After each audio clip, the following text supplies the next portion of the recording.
11 bairros ficaram sem energia elétrica aqui em Maceió durante a madrugada. O trânsito ficou complicadíssimo em várias partes da cidade. Muitos semáforos ficaram sem funcionar e aí já viu, né? Era preciso ter muita paciência. O blackout atingiu bairros como Mangabeiras, Cruz das Almas, Jacarecica, Pajuçara e Ponta Verde.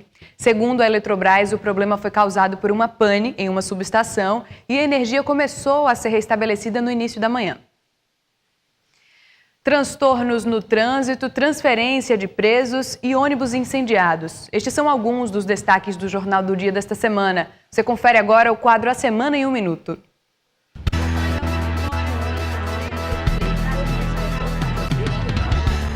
Começamos a semana falando sobre os transtornos causados pela obra do viaduto da rodovia AL-101 Norte.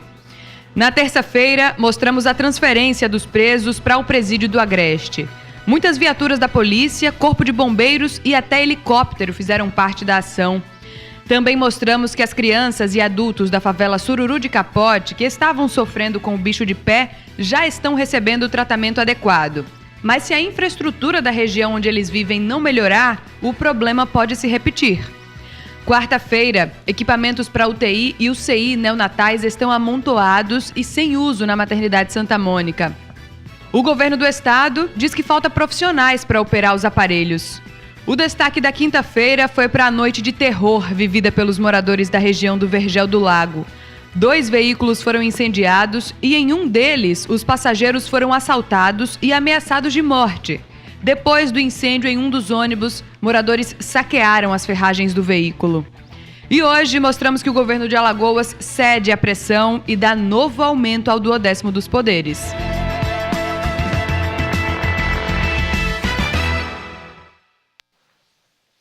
2017 pode ser o 6º ano consecutivo de seca aqui no Nordeste, viu? Sobre o assunto, eu converso agora com o meteorologista Luiz Carlos Molion. Boa tarde, professor. Um prazer recebê-lo aqui no Jornal do Dia. O senhor trouxe para a gente alguns mapas que eu vou pedir aí para o nosso pessoal colocar no ar. Esses mapas, eles mostram o ciclo das chuvas. E eles mostram esse ciclo aí nos últimos 5 anos, né? Desde 2012 até 2016. O que foi que aconteceu ao longo dos anos? Quem está em casa já está podendo ver. Boa tarde, telespectadores. Bom, realmente foi uma sequência, que não é a primeira vez que acontece, né? De anos com chuva abaixo da média. Você vê 2012, naquele mapa anterior, nós tivemos então chuvas abaixo da média. Depois, 2013, mais ou menos empatou, ficamos próximos da média. Aí 2014 e 2015 e agora, o próximo, 2016... Você pode notar que a seca foi muito mais severa, e sendo que 2014, 2015, 2016 teve associado com o fenômeno El Niño, que é aquele aquecimento que ocorre nas águas do Pacífico e que normalmente produz secas severas. Mas isso não é a primeira vez que acontece isso, né? A gente tem, no caso, uma série de Utinga-Leão, a usina Utinga-Leão, desde 1911. E mostra, por exemplo, que o campeoníssimo em termos de seca foi em 1926. Tá? E tivemos uma série também, desde 1925 até 1938, uma série de anos com chuvas abaixo do normal. Só que naquela época a população era pequena e o consumo de água, né, a demanda era muito pequena, então não tem o efeito que tem uma seca de moderada para leve, como tem agora, né? Quer dizer, essa nossa seca, aí mostra, os telespectadores podem ver o mapa de vegetação. Isso, era exatamente sobre esse mapa que eu ia falar, porque a gente consegue perceber que em 2016, a parte ali muito seca, ela está realmente muito grande, aumentou bastante, isso, né? Ocupa praticamente todo o Nordeste, né? Isso, tá até quando a situação deve ficar assim, professor? Olha, pelas perspectivas, ainda 2017 não é um ano bom. Este ano ainda nós vamos ter um inverno abaixo da média ou próximo da média, mas certamente não vai ser um ano chuvoso. A esperança é que 2018 e 2019 acabe com esse ciclo. Agora vocês estão vendo, o telespectador está vendo, um mapa desde 1911, um gráfico desde 1911, que mostra aquele conjunto de secas, anos secos em 1926, está vendo lá? Tendo sido ela a mais severa. E nós temos também a segunda colocada, que 1979, que também teve uma sequência de 4 anos de chuvas abaixo do normal.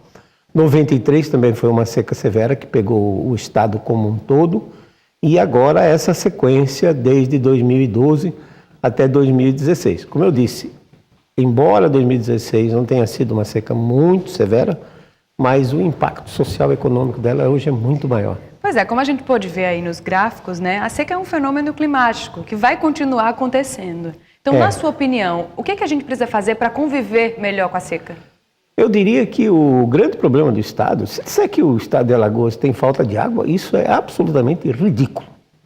Uma afirmação dessa não passa pelas análises, porque nós temos 260 quilômetros de Rio São Francisco, que poderia ser aproveitado hoje na situação ruim que o rio está despejando 700 mil litros por segundo no Oceano Atlântico de água de boa qualidade.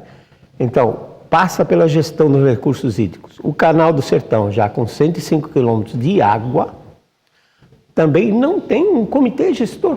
Quer dizer, era a primeira coisa que deveria ter acontecido, seria um comitê gestor. Então, estão fazendo o que bem entendem daquela água, que tem um custo. Ela é cara. Na hora que precisar, por exemplo, consertar aquelas bombas elevatórias, certamente vai custar dinheiro.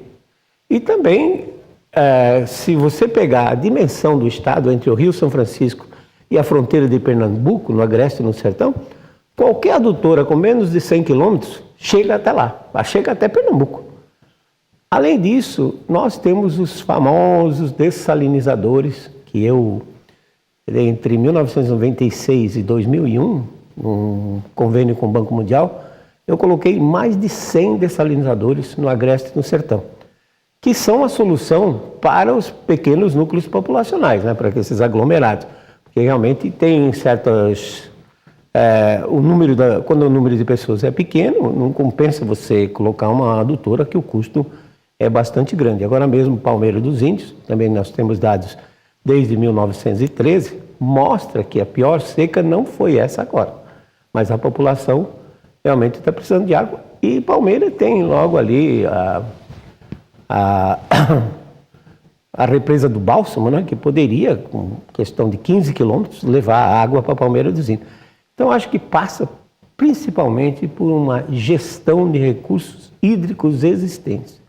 Você já pensou se em qualquer outro país, que a maior parte do mundo é semiárido, 41% dos continentes chove menos de 200 milímetros por ano. Aqui em Alagoas, a pior situação é o oeste do estado, Mata Grande e Uruguai com 600. Você já pensou em entregar um rio de 700 metros cúbicos por segundo, 700 mil litros por segundo, na mão de algum desses países? O que eles não fariam com essa água?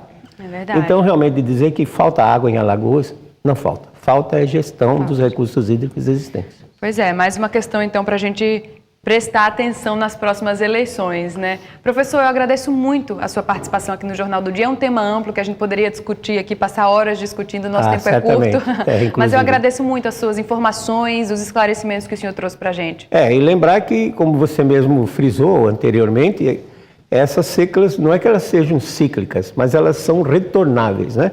Elas retornam.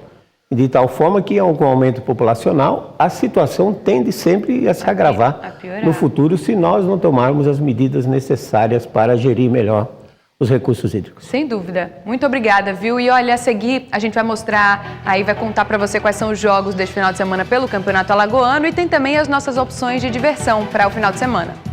Eu volto logo depois do intervalo. Até já.